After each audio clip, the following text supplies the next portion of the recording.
Muy buenas tardes a todos ustedes. Es para mí un verdadero honor estar en este foro.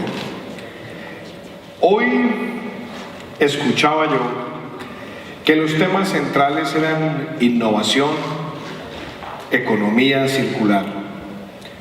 Y debo empezar por decir algo. ¿Cuáles son los retos que tenemos en el mundo de hoy? ¿Cuáles son esos retos sociales, económicos, ambientales que van a definir el futuro de nuestros países? Y por eso quiero empezar por algo que a veces se nos olvida, y es que hay cosas que sabemos que conocemos, cosas que sabemos que desconocemos y cosas que no sabemos que desconocemos. Una de esas cosas que no sabemos que desconocemos es el tema que yo les quiero traer hoy, la economía naranja. ¿Y a qué nos referimos cuando hablamos de economía naranja?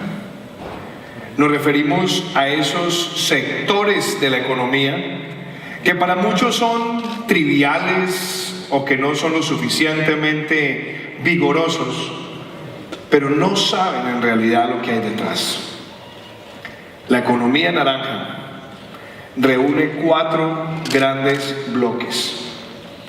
Primero, el patrimonio ancestral: festivales, carnavales, gastronomía, museos, centros arqueológicos. Tenemos también las artes, donde están las artes visuales, pintura, escultura, fotografía. Tenemos las artes escénicas, teatro, danza, títeres, zarzuela, ópera. Tenemos los medios, radio, cine, televisión, medios digitales, y tenemos las creaciones funcionales, donde está la publicidad, donde está la arquitectura, donde está el diseño, donde está el diseño de joyas, donde está la juguetería. Todos esos sectores, esos 4 grandes sectores, en un país como Colombia, son más grandes que el aporte del café a la economía y más grandes que el aporte de la minería a la economía. Representan en nuestro país el 3.4% del PIB. Generan más de 1 millón de empleos entre directos e indirectos. Y no sabemos que desconocemos ese tipo de cifras tan contundentes. Ese sector, donde está la cultura, la tecnología, la propiedad intelectual, y además es una industria limpia, es la que creo yo va a ser una de las grandes fuerzas económicas de nuestro país para los años que vienen. Esa economía naranja, que para muchos pasa desapercibida, tiene cifras y comparaciones que lo dicen todo. Por ejemplo, la famosa represa de las 3 gargantas en China, el proyecto hidroeléctrico más ambicioso que se haya creado en el mundo, que fue concebido hacia 1980 y que entró en pleno funcionamiento en el año 2012, tuvo un costo de $25.000 millones. Y en el mismo periodo, los 10 principales musicales de Broadway vendieron en boletería y mercadeo $27.000 millones. $2.000 millones más que el proyecto hidroeléctrico más ambicioso que conozca la humanidad. La apuesta que nosotros queremos hacerle al futuro de Colombia tiene que ver con la cultura. Y la cultura vinculada a la propiedad intelectual, a la tecnología y a la capacidad de transmitir conocimientos rápidos, para mí tiene que ser uno de los nuevos fundamentos de la construcción de la paz en nuestro país. Porque una sociedad donde los niños crecen con amor por la cultura, por la música, por la danza, es una sociedad que tiene edificado un mayor antídoto contra cualquier forma de violencia. Y ese va a ser uno de los pilares de ese país que vamos a construir en los próximos 4 años, basado en 7 ideas contundentes. ¿Qué necesitamos para que esa economía naranja crezca y se convierta en el futuro de Colombia? 7 ideas. La primera, información. Necesitamos medir bien el poder de estos sectores para saber cuántas empresas se crean, cuántas mueren, por qué mueren, dónde exportan, cuánto exportan, cuántas personas se emplean. Necesitamos que esa información sea la base para tomar las mejores decisiones de política pública, porque estos sectores han crecido casi que de manera silvestre, sin contar con un ecosistema de políticas públicas, de emprendimiento. Esa información tiene que ir de la mano con la segunda I, las instituciones. ¿Cómo vamos a defender la propiedad intelectual? ¿Cómo vamos a garantizar que la propiedad intelectual se pueda transar y que tengamos los mecanismos para registrarla y poderla manejar globalmente?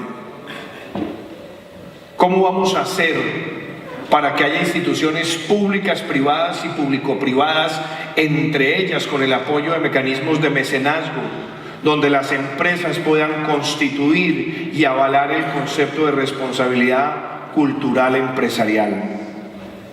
Que las empresas que apadrinen el sector cultural sean empresas que tengan descuentos tributarios, que tengan mecanismos además para darse a reconocer en la sociedad. La tercera es la infraestructura. Porque tenemos jóvenes con todo el talento en las zonas más apartadas de nuestro país. Tenemos un país con reservas limitadas de petróleo, pero reservas ilimitadas de talento. Y la infraestructura tiene que ser el camino donde ese talento pueda llegar, presentarse, crecer y convertirse en un instrumento de transformación social. Nuestra apuesta es que con los vehículos de financiamiento público llevemos a esos lugares apartados los lugares donde tengamos presentaciones en escenarios y darle vida a los famosos centros Sacúdete que queremos construir en los próximos 4 años: salud, cultura, deporte, tecnología y emprendimiento. Esa es la infraestructura que nos va a permitir que se encuentren nuestros artistas y que ellos mismos construyan de manera creíble y sostenible esas oportunidades para que haya más bandas de música, para que tengamos más compañías de danza. Y ahí tendremos un transformador social en Colombia. La cuarta I tiene que ser la industria. ¿Cómo vamos a hacer para identificar el talento desde edad temprana? Y ahí es donde hemos fallado muchas veces en el sistema educativo. Tenemos que encontrar desde las etapas primarias de la formación cuáles son esas habilidades y nutrirlas, darles capacidad de desarrollar para que los jóvenes cuando se gradúen ya tengan predefinido, según su talento, un espacio para hacer de ese talento una fuente de riqueza.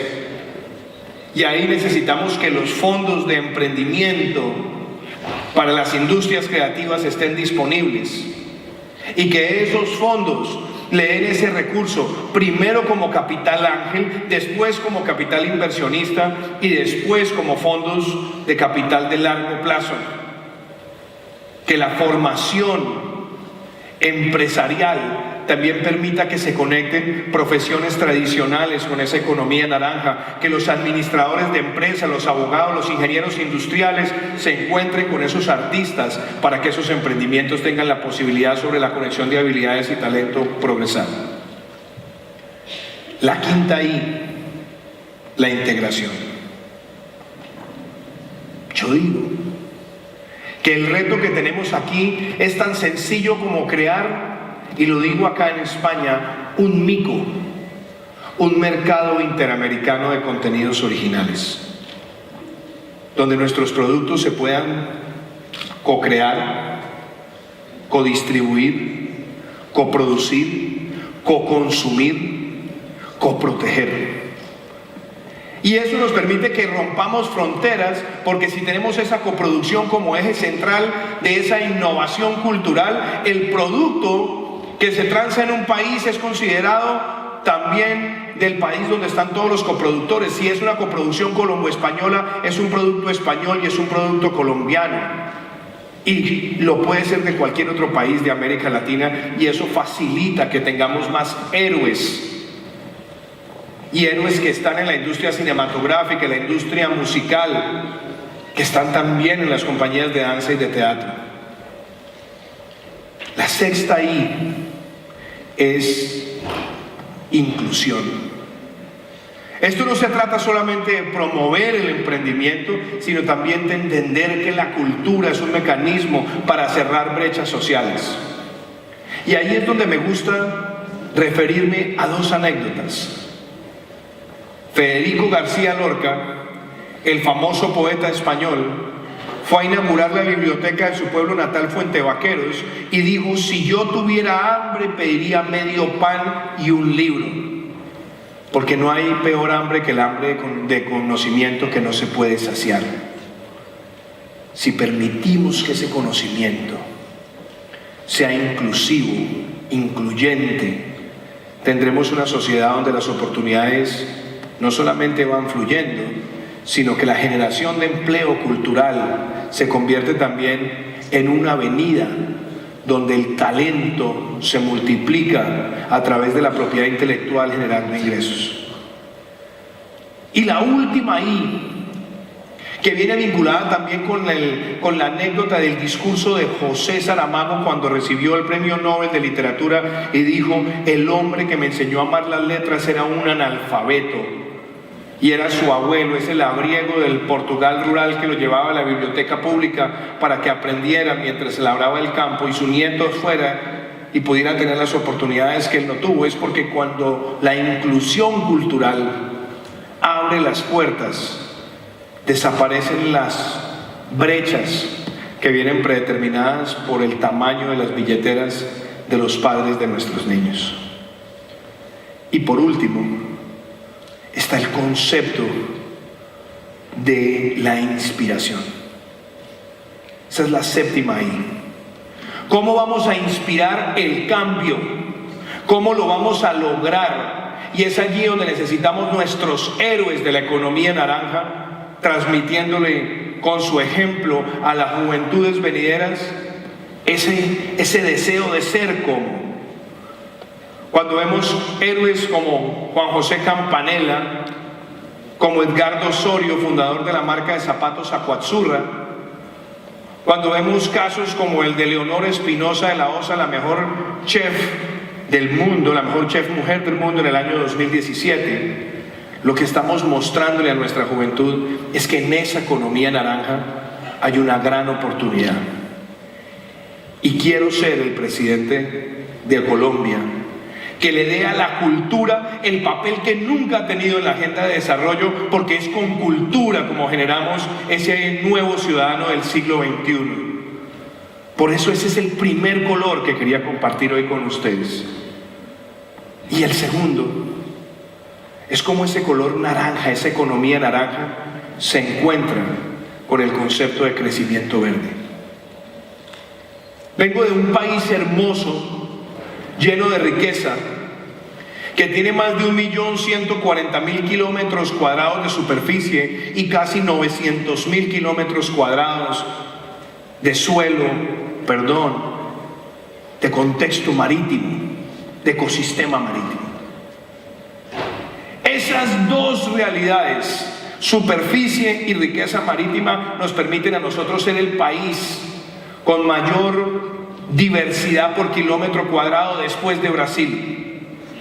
Nos permiten ser el segundo país con mayor riqueza de reptiles y anfibios, el primer país en riqueza de aves y de orquídeas. Somos un país que tiene 37 ecosistemas de páramo y el 50% de los páramos del planeta están en Colombia. Somos un país con una riqueza hídrica que es 6 veces el promedio mundial. Tenemos costas en los 2 océanos. Tenemos además un país donde el 51% de nuestro territorio es selva tropical húmeda.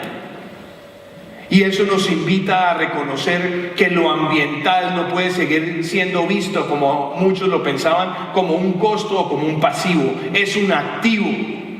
Y lo ambiental lo tenemos que incorporar a nuestra agenda de desarrollo, porque cualquier desarrollo a costa de la destrucción del ecosistema y del medio ambiente no es desarrollo, sino la destrucción lenta del entorno colectivo.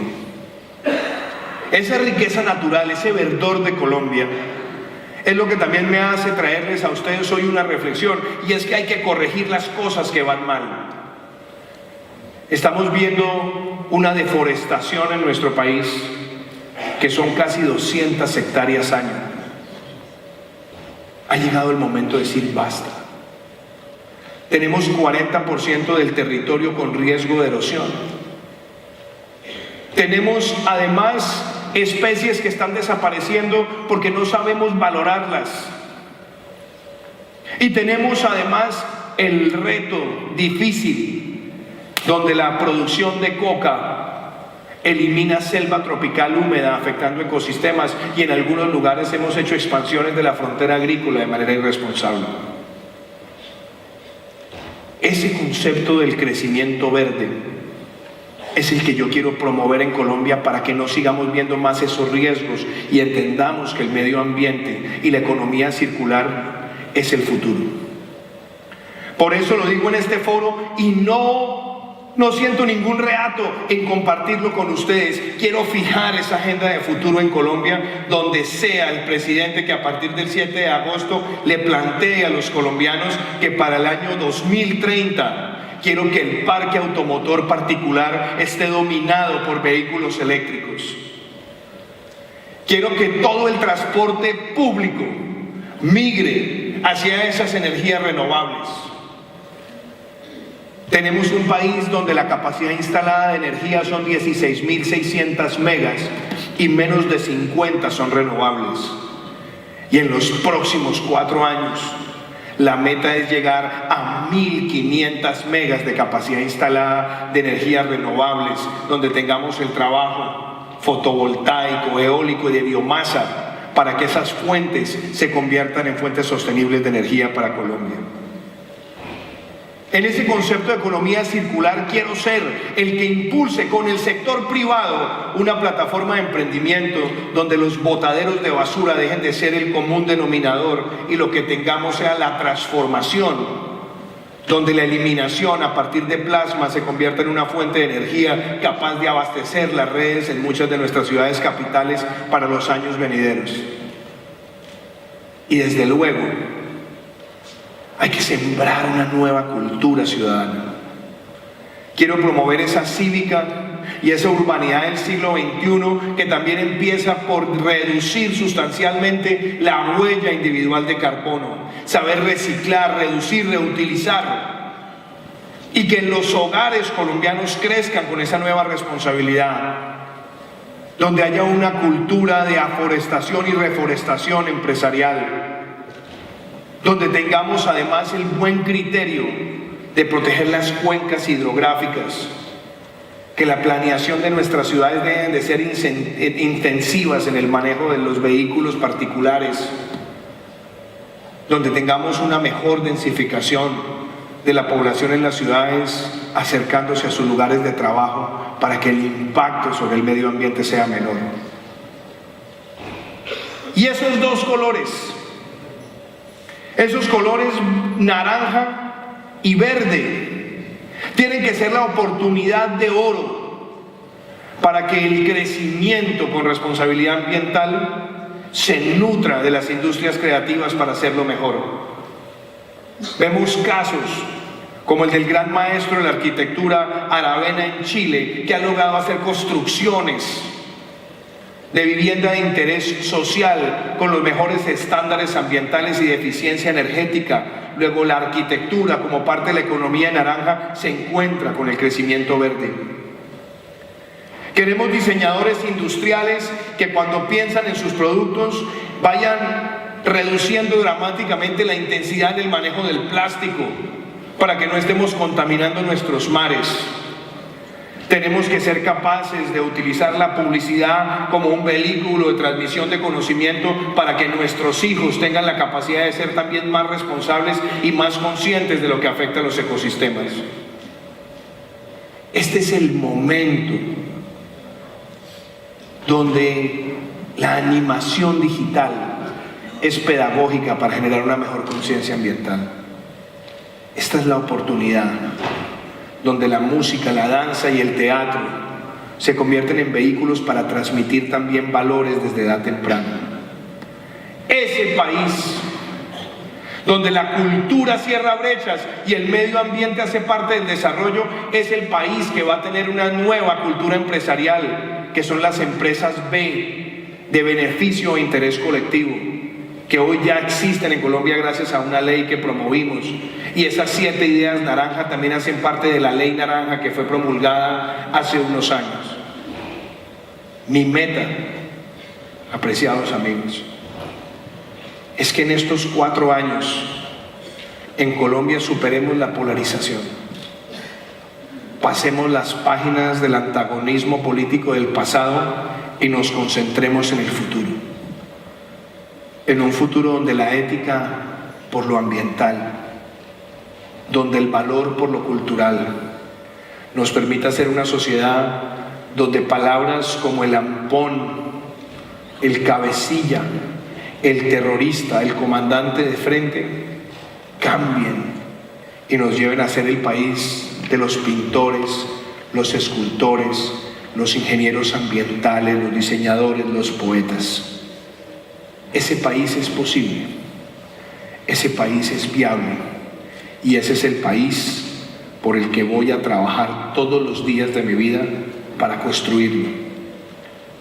El 17 de junio recibí el honor más grande de mi vida y es haber recibido la votación más alta en la historia de mi país. Lo recibí con humildad, pero también como ese empoderamiento a una nueva generación que quiere dejar de ver al mundo entre izquierda y derecha, que quiere dejar de ver al mundo en los ismos del populismo, del clientelismo, del amiguismo y pasar a una sociedad de valores, principios y méritos. Y esa es la Colombia por la que voy a trabajar y la que los invito a visitar, porque esa es la Colombia que espero compartir con ustedes en el 2022. Muchísimas gracias.